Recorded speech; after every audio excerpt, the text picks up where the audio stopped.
వాళ్ళు అక్కడ ఇల్లులు కొనుక్కోవడం మోసం చేసిన రియల్ ఎస్టేటర్స్ని మీరు ఎందుకు ఏం చేయలేకపోతున్నారు?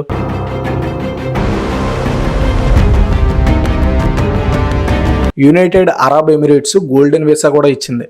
సో గోల్డెన్ వీసా మనలాంటి ముఖ్యమంత్రులకి, ఎమ్మెల్యేలకి ఎవరు? చాలా లోన్ స్కామ్స్ జరిగి ఆత్మహత్య చేసుకున్న ఇష్యూస్ ఉన్నాయి. తెలంగాణలో చాలా మంది రైతుల ఆత్మహత్యలు ఉన్నాయి.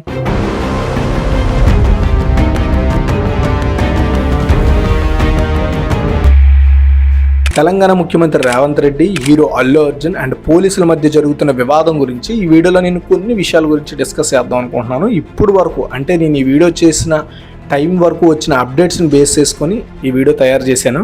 యాక్చువల్గా ఈ విషయాల మీద పోలీసులు అధికారికంగా ఒక ప్రెస్ మీట్ పెట్టి చెప్పడం వేరు.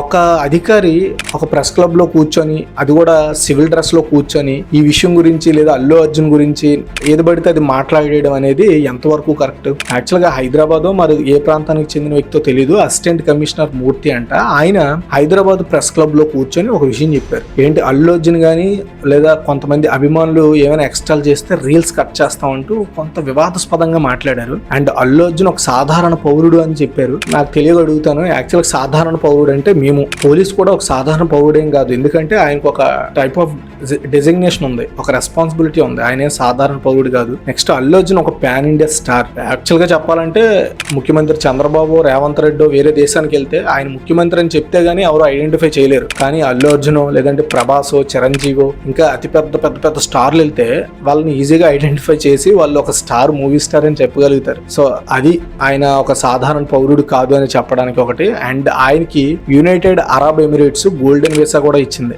సో గోల్డెన్ వీసా మనలాంటి ముఖ్యమంత్రులకి, ఎమ్మెల్యేలకి ఎవరు? ఒక అత్యధిక స్థాయి, సెలబ్రిటీ స్థాయి ఉన్న వ్యక్తులకు మాత్రమే ఇస్తారు. సో గోల్డెన్ వీసా గురించి మేబీ ఆయనకు తెలిసి ఉండదు ఆయన అలా మాట్లాడినందుకు. అండ్ ఎక్కువ మాట్లాడితే రీల్స్ కట్ చేస్తా అంటే ఈ దేశంలో మాట్లాడడానికి ప్రతి పౌరుడికి హక్కు ఉంది, మనం ఎవరికి కత్తిరి వేయలేము, అది గుర్తుపెట్టుకోవాలి. ఇంకొక విషయం ఏంటంటే అసెంబ్లీలో దీని గురించి గంట సేపు చర్చ అయితే జరిగింది. అయితే గంట సేపు చర్చ దేనికి? అనవసరమైన విషయం. ఎందుకంటే రేవతి మరణం అనేది నిజంగా బాధాకరమైన విషయమే, కానీ అసెంబ్లీలో గంట సేపు చర్చించాల్సిన అవసరమైన విషయం అయితే కాదు. ఎందుకంటే తెలంగాణలో చాలా మంది రైతుల ఆత్మహత్యలు ఉన్నాయి, చాలా లోన్ స్కామ్స్ జరిగి ఆత్మహత్య చేసుకున్న ఇష్యూస్ ఉన్నాయి. వాటన్నింటి మీద ఫోకస్ పెట్టరు. హైడ్రా వచ్చిన తర్వాత చాలా మంది ఇల్లులు కోల్పోయారు. వాళ్ళు అక్కడ ఇల్లులు కొనుక్కోవడం మోసం చేసిన రియల్ ఎస్టేటర్స్ ని మీరు ఎందుకు ఏం చేయలేకపోతున్నారు? వాటి మీద మీరు ఏం చర్యలు తీసుకున్నారనే డిస్కషన్ మీద 1 hour డిస్కషన్ చేస్తే బాగుండేది. అల్లు అర్జున్ వెళ్ళాడు, వచ్చాడు, ఎలా జరిగింది, అలా జరిగింది అనే విషయం మీద 1 hour డిస్కషన్ అనవసరం. AIMIM leader, floor leader Akbaruddin Owaisi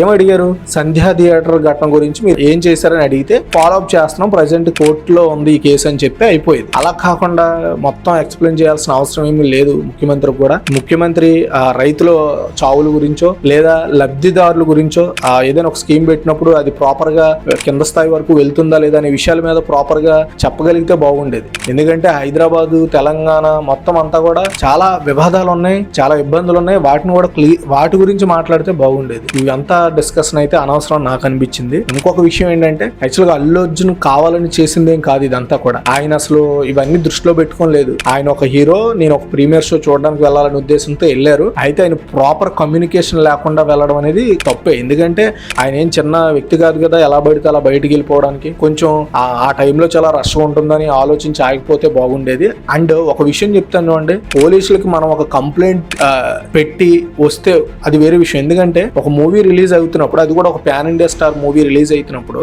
ఖచ్చితంగా థియేటర్లో హీరో వచ్చినా రాకపోయినా కొంతవరకు కొన్ని ఇబ్బందులు తలెత్తుతాయి. వాటిని కంట్రోల్ చేయడానికి కూడా ఖచ్చితంగా ఒక కానిస్టేబుల్, 2 కానిస్టేబుల్ అక్కడ ఉండి పర్యవేక్షించాలి. అది తీవ్ర స్థాయికి వెళ్తే ఇంకా కొంతమందిని రప్పించి కంట్రోల్ చేయాల్సిన బాధ్యత పోలీసుల మీద ఉంటుంది. ఎందుకంటే ఏదో కంప్లైంట్ వచ్చినంత వరకు కూడా పోలీసులు పోలీస్ స్టేషన్ లో కూర్చోవడం లేదు. వాళ్ళ ముందు ఏదైనా తప్పు జరుగుద్ది లేదంటే ఇలా జరిగే అవకాశం ఉందని వాళ్ళకి తెలుస్తుంది, ఖచ్చితంగా తెలుసు. ఎందుకంటే సంధ్యా థియేటర్ అనేది చాలా ఫేమస్ థియేటర్. అండ్ 3 సంవత్సరాల గ్యాప్ తర్వాత ఒక మూవీ రిలీజ్ అవుతుంది, సీక్వెల్ అంటే ఖచ్చితంగా కొంచెం హడావిడి ఉంటదని గమనించి శ్రద్ధ పెట్టుంటే బాగుండేది. అంటే ఆయన వస్తాడని పర్మిషన్ అనేది పక్కన పెడితే అక్కడ ఎక్కువ మంది, ఎందుకంటే ఒక 200-300 మంది ఒక దగ్గర కమ్యూనికేట్ అయితేనే మనం బందోబస్తు ఏర్పాటు చేస్తాం. అలా కొన్ని వేల మంది అక్కడ గుమిగూడతారని తెలుసు కూడా సరైన చర్యలు తీసుకోకపోవడం అనేది ఖచ్చితంగా ఇది అఫీషియల్స్ యొక్క అలసత్వం అని కూడా చెప్పొచ్చు. అండ్ థియేటర్ యాజమాన్యం కూడా కొంచెం ప్రాపర్ గా ఇదంతా కమ్యూనికేట్ చేసి ఉంటే బాగుండేది. అండ్ ఇంకొక విషయం ఏంటంటే దీని గురించి స్పెషల్ గా అల్లు అర్జున్ వివాదం గురించి పోలీసులు